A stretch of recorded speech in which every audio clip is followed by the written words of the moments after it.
How do I find all these rare cars? I was asked that yesterday in a comment as I was making a video about this new car I acquired yesterday, this 2000 Civic. And I've got, these are my 4 current cars right now, and I also have a Dodge truck, which is parked elsewhere. And then this right here is just a representation of a couple other cars I've had in the last few years and sold, and there's been probably a dozen more. But I had someone yesterday, I did an intro video on this Civic, which is halfway clean. I started cleaning up, and it's not there yet. But somebody asked me a question that I thought it would be cool. Actually, he asked me to shoot a video on this subject. So I thought the question was, how do you find all these rare Hondas? And so I'm gonna kind of broaden that to say, how do you find all these rare cars? And so right now I have the PT GT, which got lots of criticism yesterday from that the posts I made. Everyone hates that car. That continues. And which is fine. Got the G1 Insight, of course, the EM1, and then the CRX, and then other cars in the past. So you know, there's I was just thinking about that question and just had 4 thoughts. You know, my situation is that I've raised 3.5 kids. 3 of them are gone. They're in the military. And so really for the last 25 years, I've just been raising kids, and I've always had like 1 car. But since my 3 boys are gone, and there's more food in the house, there's more money, there's more time. And so I'm pursuing some hobbies that I love. One is music, another is fitness, and another is cars. And I don't necessarily buy and flip them for money, although I've made a good bit of money on some of these cars. But it's more just the enjoyment. That's kind of what's led me to do what I'm doing. And so to the question, how do I find all these rare cars? So I have 4 talking points here just to kind of walk through, and I'll try to make this interesting by showing you guys some interesting things about my process. So the 4 talking points is you got to study, you got to have time, you got to have money, and you got to have risk tolerance. So the first one is study. So I'm very intentional about this. A few years ago, and I went through some personal tragedies, had several family members die tragically, accidentally. And, you know, it really rocked me. And, you know, I was around 40 at the time, and 35 at the time. And I kind of, you know, realized, like, if I don't, you know, de-stress and get some healthy hobbies, I'm going to probably go crazy and, you know, turn into, you know, just get out of shape and, you know, kind of deteriorate. So I became very intentional. And so studying these cars, like for me, I have a list, you know, this is my current lineup right here. But there's, you know, probably 30 or 40 cars that I have kind of wanted. And this is just through 20 years of reading the magazines and going to car shows and, you know, going to showrooms and looking at stuff and, you know, just having a list of the cars that I know that I want. You know, a couple examples, I've owned a first gen SER.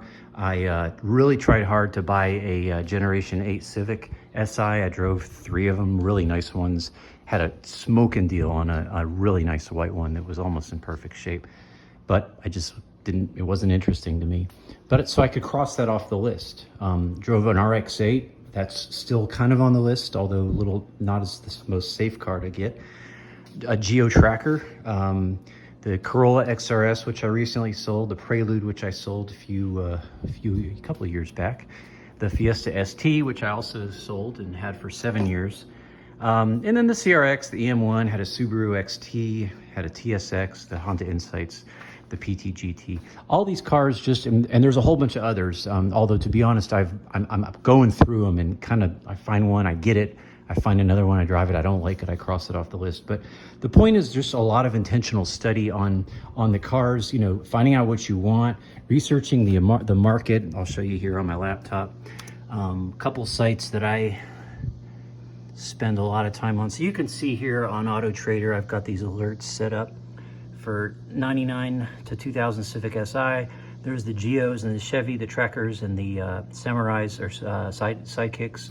The Accord manuals, 6-cylinder. I drove one of those, probably gonna knock that off the list. The Subaru SVX, there's the previous generation Honda Civic. What else do we have here? The RSSX, always looking for more Honda Insights, the CRZ. So my point is here is just, you know, doing a lot of research. And when you do this, you can really get an idea of the market of what these are. And then another place to research is classic.com. That's a really great site. As you can see, I'm right here on 6th Gen Civic, which is what this is.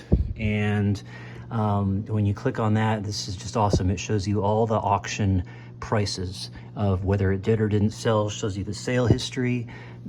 So, you know, this is just invaluable for figuring out, you know, how rare are they? How much are they worth? What is the market trending? You know, what am I realistically going to pay? And I really pay attention to all that stuff. Do lots of test drives. You know, I drive all around the Southeast just sometimes to test drive cars, and, you know, cross them off the list or buy them. So that's the first thing, study. That really leads me into the second thing, and I'll be a little quicker with the others, is time. And so I just happen, again, because number one, my work situation, I can mostly set my own schedule because I work for myself. But also, part of it is not having all the kids around. I just have time that I can pretty much go when I need to, for the most part, next day or two, sometimes the day of. And you really have to be ready. You have to be flexible to go and get the car. This car costs a tremendous amount of labor for me to get, which I had to be ready to go get it. This car was for sale in New York. It's a Virginia car. There's no rust on it at all.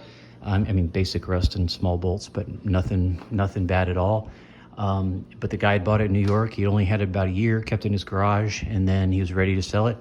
And so I had to negotiate a deal with him to bring the car to North Carolina. And I went to North Carolina, which was about a 12-hour drive, round trip. And that was a lot, but I had to make that happen. So I had to have the time to get that insight right there. That car hadn't been running for a year, and it was sitting in someone's driveway on the coast of South Carolina and had been sitting for a year. And I had to get a trailer. I had to drive out there and get the car and load it up. And, that took a whole day just doing all that.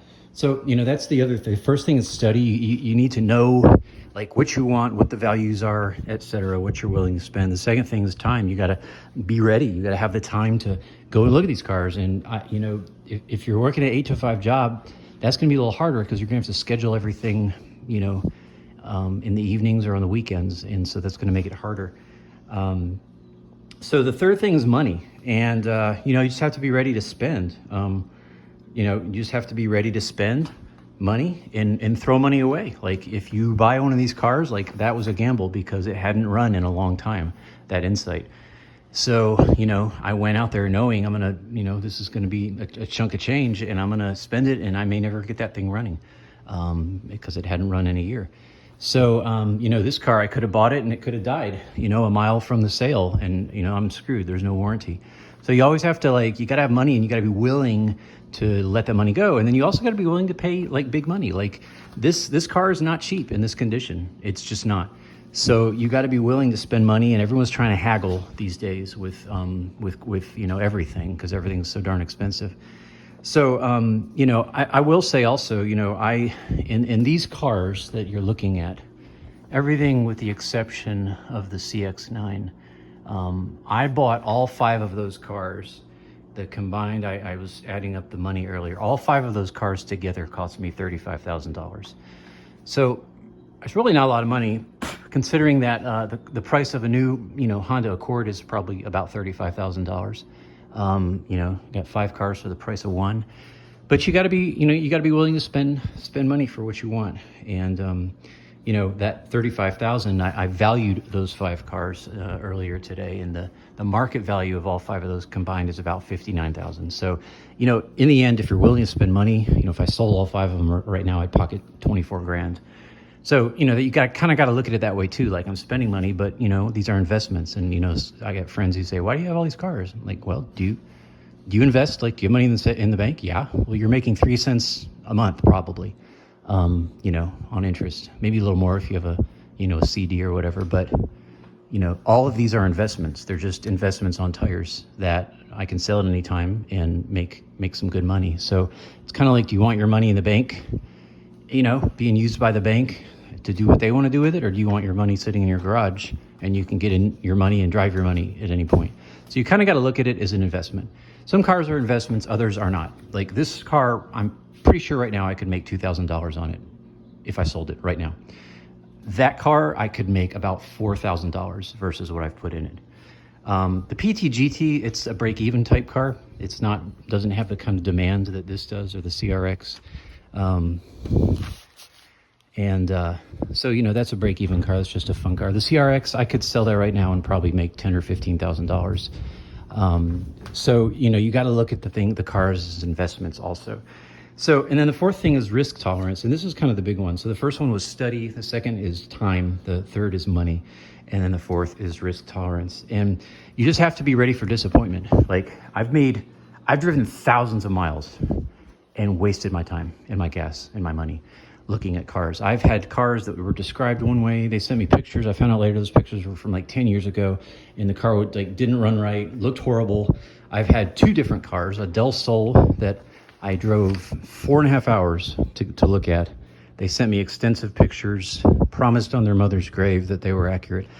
I got to the car, this was a couple years ago, and I was 50 feet away from the car, and I could see the entire windshield had been caulked shut in a real sloppy way. I looked at a Matrix XRS, and same thing, drove about 3 hours one way. The guy had caulked the sunroof shut, and he didn't tell me. He sent me pictures of everything, but he conveniently left that out. So, you know, the disappointment, it's just two stories those are recent stories too. There's been so many. And, you know, you spend a day, like sometimes if you have a friend with you that's taken you, like you took a day off, they took a day off, and then you just wasted a whole day, you wasted the gas. You brought a trailer, and then the car sucks, so you don't buy it. So you just really have to be ready to be disappointed. You know, like there's an emotional toll on this. Like I've probably done 50 road trips to get cars. You know, again, the question, how do you find all these rare cars? I've probably done 50 road trips. Of those 50, I've probably come home 12, 13 times with a car. So you got to be ready to just kind of have the YOLO, you know, hey, I'm going to do this. Whether or not I get the car, I'm going to have fun. You know, half the fun is in the search, and, you know, even the disappointment, you learn lessons from that. But, you know, just being ready to, you know, have that risk tolerance and throw a little bit of money away, hopefully not a lot, and then, you know, be disappointed. And so, you know, I will say, I've went and looked at, 4 of these, and the first 3 was like major disappointment, like major disappointment, but this was worth it. The PT GT, I looked at 2. That was the second one I looked at, and I drove 5.5 hours to get that car. No, 5 hours one way to get that car, and it was totally worth the disappointment of the first one that I missed. The Insights, I've probably driven 20 hours looking at Insights that I turned around and came home because of the disappointment. But that car is so worth it. The one that I got, the good one, that's my 4th one, but that's the one I'm keeping. That's a special car. So just being ready for the disappointment, but then, you know, realizing, hey, like this may not be my day, but maybe tomorrow will be my day, and I'll get a good one. So I've got some good ones here, and I've had some good ones and sold them in the past. So that's my answer to how do you find all these rare cars. Again, 4 things in closing: the study, do your study. You got to have time, you got to have money, and then you got to have risk tolerance. You got to be ready to take a risk. And yeah, so that's my thoughts on that. Hopefully this was entertaining, and got some exciting things here going in the EM1. Got a stock radio I'm going to put back in because, and this is a S2000 steering wheel that's in nearly mint condition that I just found. Good deal on, and that actually, really cool, will fit in that or this. So I'm thinking about, I originally bought it for this, but I might put it in that, I'm not sure. But this steering wheel is in fine shape, but it's a little big, and not going to heavily mod this car, but I just love this steering wheel. I've had these S2000 steering wheels before, and so I might fit it in that and see how I like it, and then put it in that, who knows. Any case, hey, thanks for watching. Peace to you. God bless you. Talk to you later.